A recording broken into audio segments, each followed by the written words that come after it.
सभी को जय हिंद। आज चर्चा करते हैं मास्लो का मानवतावादी अधिगम सिद्धांत।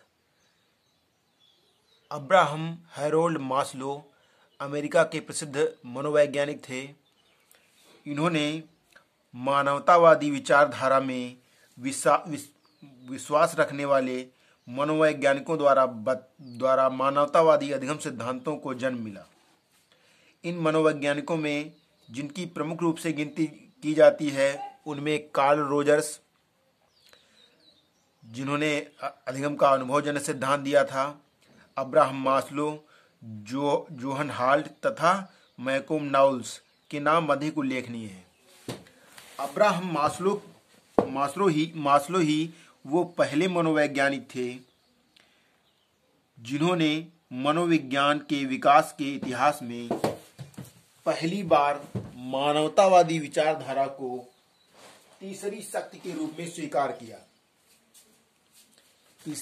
रूप में स्वीकार किया और उसे पूर्व प्रचलित दो सशक्त विचारधाराओं मनोगत्यात्मक तथा व्यवहारवादी से अलग करके दिखाने की चेष्टा की है। मानवतावाद एक तरह से इस प्रकार यांत्रिकवाद तथा अमानवीय विचारधाराओं के प्रति जताए जाने वाले आक्रोश या प्रतिक्रियात्मक विरोध की अभिव्यक्ति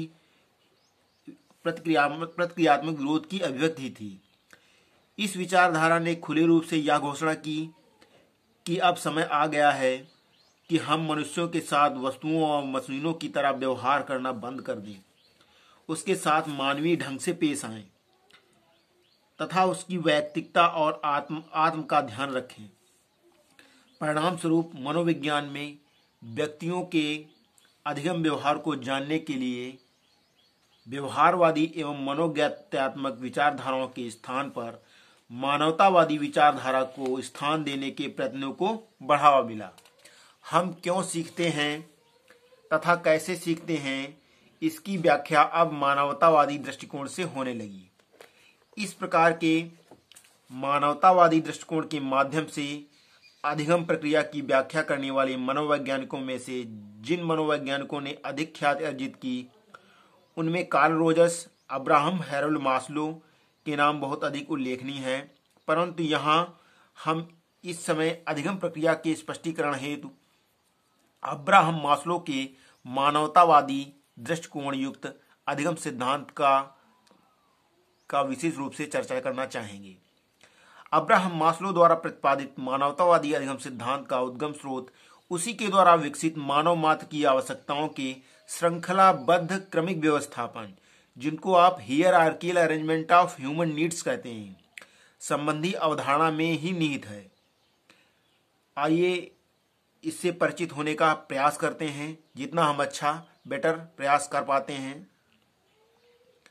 अब्राहम मास्लो ने अपनी इस अवधारणा को विकसित करते हुए सन 1954 में यह स्पष्ट किया है कि मानव मात्र की मूलभूत आवश्यकताओं को उनके महत्व, उपयोगिता, अनिवार्यता की दृष्टि से निचले स्तर से लेकर उच्च स्तर तक के एक निश्चित क्रम में इस प्रकार व्यवस्थित किया जा सकता है कि एक अवस्था दूसरी अवस्था का जन्म देने का कारण बने। मानव के व्यक्तित्व का विकास इस तरह इस बात पर निर्भर करता है कि उसके निचले तथा उच्च स्तरों की इन सभी मूलभूत आवश्यकताओं की एक एक करके अच्छी तरह पूर्ति होती रहे। मास्लो ने इन मूलभूत 5 प्रकार की आवश्यकताओं को निचले स्तर से लेकर उच्चतम 5 विभिन्न स्तरों पर क्रमिक रूप से जिस प्रकार अपने प्रतिमान में व्यवस्थित किया, उसकी जानकारी की जा रही है। तो इसमें चित्र बना है बोर्ड पर, देखिए। तो इसमें निचले स्तर पर और ऊपरी स्तर तक 5 आवश्यकताएं दी हैं।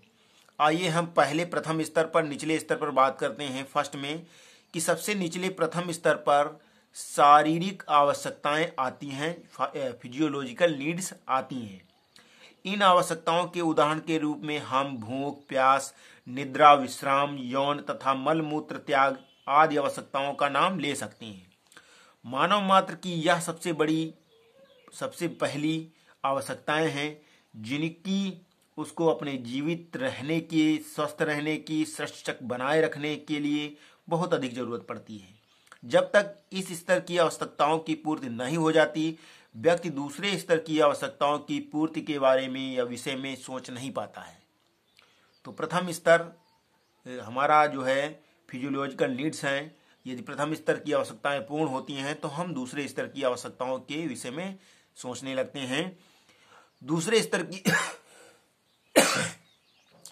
स्तर की सुरक्षा जो है, सुरक्षा संबंधी आवश्यकताएं, खतरे से दूर सुरक्षित अनुभव करने की आवश्यकता, ये आवश्यकताएं, ये सुरक्षा मनोवैज्ञानिक सुरक्षा है, भौतिक सुरक्षा है। तो इसमें द्वितीय स्तर पर सुरक्षा संबंधी आवश्यकताएं, सेफ्टी नीड्स आती हैं। व्यक्ति पहले स्तर की आवश्यकताओं की संतुष्टि के बाद अपने शारीरिक, मनोवैज्ञानिक तथा सामाजिक सुरक्षा संबंधी आवश्यकताओं की पूर्ति के विषय में सोचने लगता है। समाज में व्यवस्था चाहता है, नियम कानूनों के निर्माण तथा अनुपालन की बात सोचता है ताकि उसे ठीक प्रकार से रहने हेतु एक सुरक्षात्मक वातावरण मिल सके, उसकी ज्यादा से ज्यादा हिफाजत, देखभाल और सुरक्षा हो सके। इस तरह की आवश्यकताओं की पूर्ति के पश्चात ही वह तीसरे स्तर की आवश्यकताओं की पूर्ति के विषय में सोचता है। अब देखिए, हम इसमें प्रथम स्तर पर जो है शारीरिक आवश्यकताएं हैं, दूसरी स्तर पर है सुरक्षा संबंधी आवश्यकताएं। जैसे कंफ्यूजन हो इनके कि पहले शरीर सुरक्षा संबंधी आवश्यकता होगी कि और दूसरी शारीरिक आवश्यकता होगी, जबकि पहली शारीरिक आवश्यकताएं होती हैं, दूसरी सुरक्षा संबंधी आवश्यकताएं। पानी सभी लोग पीते हैं, सभी इसकी फिजियोलॉजिकल नीड्स में आपका आता है। अब देखिए, पानी साफ पिया जाता है, ठीक है। अब मान लीजिए पानी साफ पीते हैं, साफ पीना ही चाहिए, स्वास्थ्य के लिए स्वच्छ पानी आवश्यक होता है।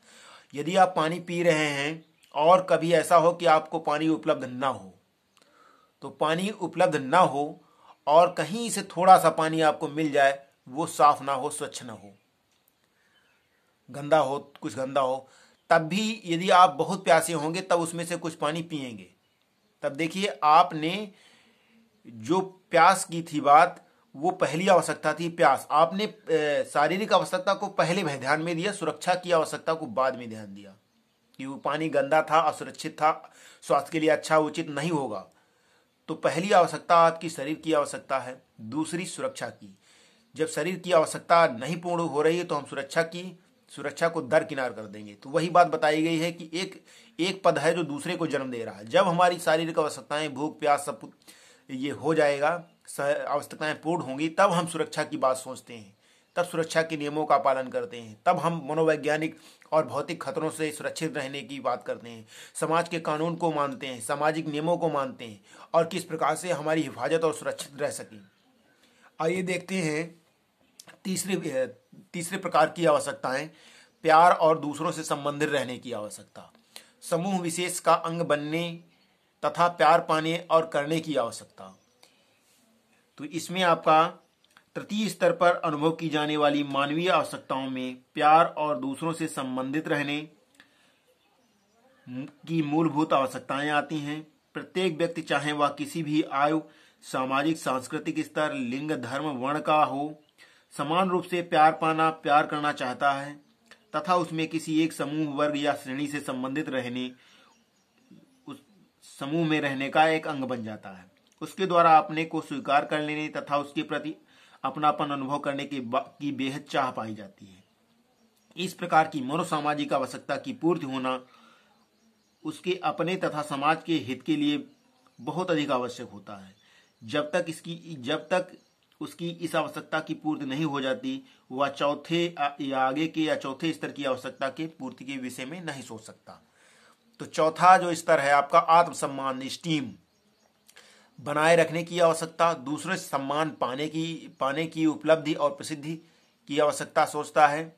तो इस पद में आत्मसम्मान बनाए रखने संबंधी आवश्यकताएं आती हैं। इसकी पूर्ति व्यक्ति अपने आप में पर्याप्त रूप से सबल, समर्थ एवं सक्षम बनना चाहता है, उपलब्धियों और प्रसिद्धि पाना चाहता है, अपने आत्म में आत्मविश्वास, आत्मनिर्भरता तथा आत्मबल का संचारण करना चाहता है ताकि वह अपने आप को अपनी तथा दूसरों की नजरों में प्रतिष्ठित तथा सम्माननीय बनाए रख सके। जब तक उसकी इस प्रकार की आवश्यकताओं की पूर्ति नहीं होती है, वह आगे की पांचवें स्तर पांचवें स्तर की आवश्यकता पर अनुभव की जाने वाली पांचवें स्तर की आवश्यकताओं के बारे में अनुभव नहीं करता है। पांचवें स्तर में है आत्म अभिव्यक्ति, सेल्फ एक्चुअलाइजेशन संबंधी आवश्यकताएं आती हैं। इस प्रकार की उच्च स्तरीय आवश्यकताओं की पूर्ति में ही व्यक्ति का पूर्ण विकास निहित रहता है। व्यक्ति जैसा अपने आप में होता है, जैसी भी प्रतिभा तथा योग्यता का उसमें निवास होता है, उन सभी के प्रकाशन के लिए उसे अवसर मिलना ही चाहिए। इसी में उसकी अपनी व्यक्तित्वता का उचित विकास होता है और उसके अनूठे व्यक्तित्व की छाप दूसरों पर अंकित होती है। विभिन्न व्यक्तियों जैसे संगीतकार, नाटककार, गीतकार, मूर्तिकार, चित्रकार, शिल्पकार, वैज्ञानिक, गणितज्ञ आदि को अपनी प्रतिभा का प्रकाशन कर यश कमाने तथा संसार में नवीन सृजन कर उसे आगे बढ़ाने में इस प्रकार की आवश्यकताओं की संतुष्टि का बहुत बड़ा योगदान रहता है। इनकी संतुष्टि के साथ साथ व्यक्ति को अपने जीवन के लक्ष्य और उद्देश्य की प्राप्ति हो जाती है।